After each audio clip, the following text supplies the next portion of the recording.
Alright guys, gals, and everything in between, so I was actually going to review Tremors 2 for you today, but then I completely forgot that Tremors 7, Shrieker Island came out today, so I was like, well shit, I guess you guys are going to get my Tremors reviews a bit out of order today, but I wanted to get the most current one up on the day it comes out, so you'll be getting Tremors 2 in another day or so. But either way, it's time to talk about the new Tremors film because Burt Gummer is back.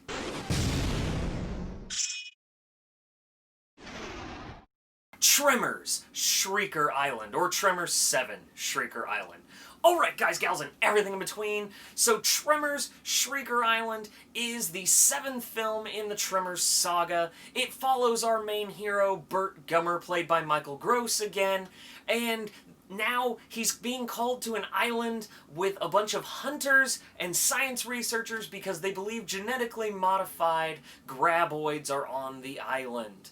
And so naturally we need Burt Gummer to stop it. As you know, the Tremors films for me are a fantastic escape style film where they're corny, but yet they have some cool, serious moments. They're just good escape. You can turn them on, just kind of smile and have a good time.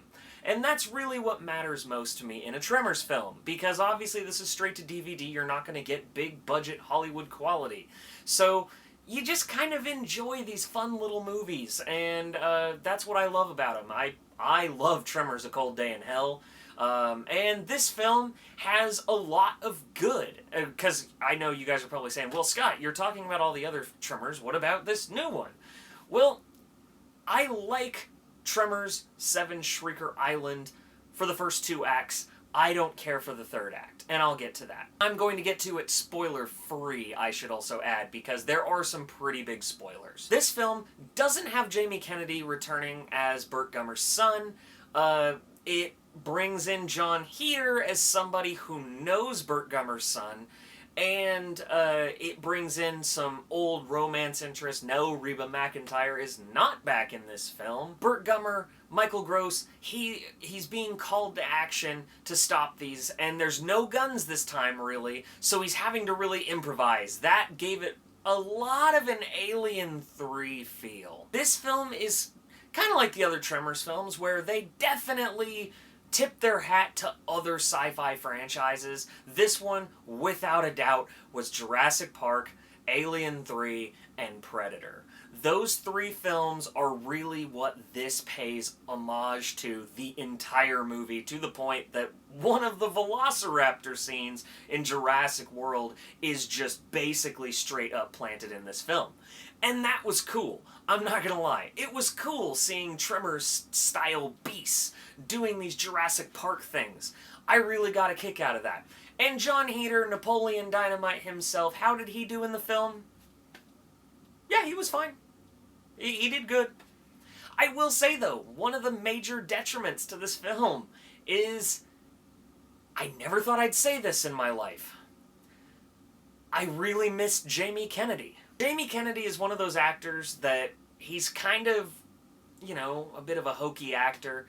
He plays goofballs and all that, but his character fits so perfectly in Tremors 6 and Tremors 5 that he really did a good job. And I don't know, he fit, and then now we just don't bring Jamie Kennedy back, and it just feels kind of disingenuous to the character. I mean, I don't know, maybe he said he didn't want to be in it. Judging by certain creative decisions, I could see why he wouldn't want to be in it. But they bring in John Heater, and he does just fine, but throughout the film I kept going, I wonder what would have happened if Jamie Kennedy was also in this scene. That's kind of a shame that he wasn't in it. But, you know, it is what it is. So the film as a whole, it's shot very well. They definitely took a lot of cues, cinematography-wise, out of Kong Skull Island. And it gave it this kind of lush feel. The jungles felt very rich. And this film was also a lot grittier than the past couple Tremors films.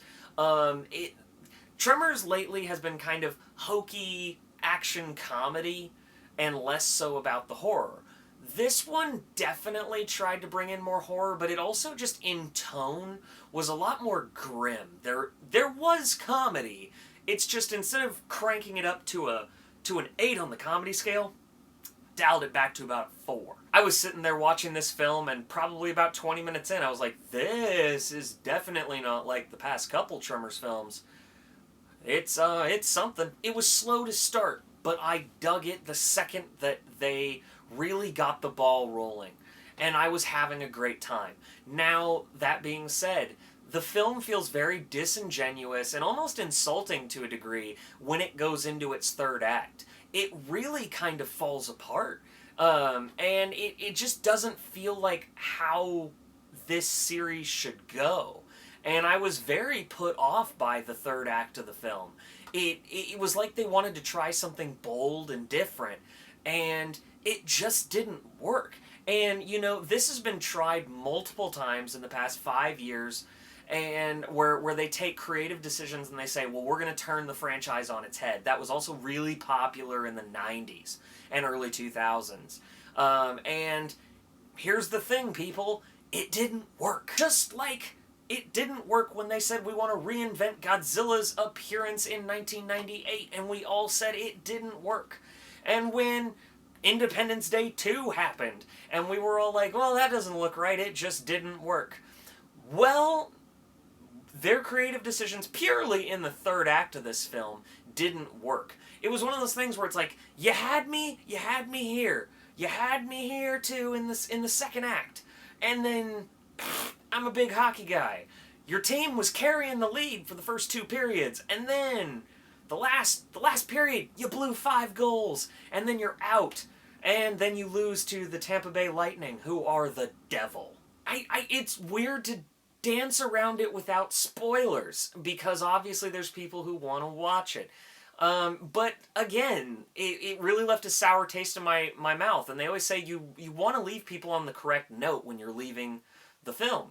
And this one didn't. This was a misfire by the end of it. And I hope they course correct. I don't see how they can, but I sincerely hope, for the sake of my love of Tremors, that it does, because otherwise it didn't work. So I'm gonna have to say, it pains me to say it, but I think this might be the weakest Tremors film. In my opinion, I will have to re-rank them after I've reviewed all of them, because I'm re-watching all of them, like, in intensive detail, in order to do those reviews, just to make sure I don't miss anything. And I kind of want to rank them afterwards, but I feel like right now this one's sitting at the bottom. It's just, it's a misfire. I rented it, but I'm going to buy it because I own all the Tremors films and I'm a completionist that way. But is it going to be the one I choose to pop in the Blu-ray player at the end of the day? Hell no. Let me know what you guys think in the comments below. Don't forget to like and subscribe. I got plenty more videos coming to you. Love you guys.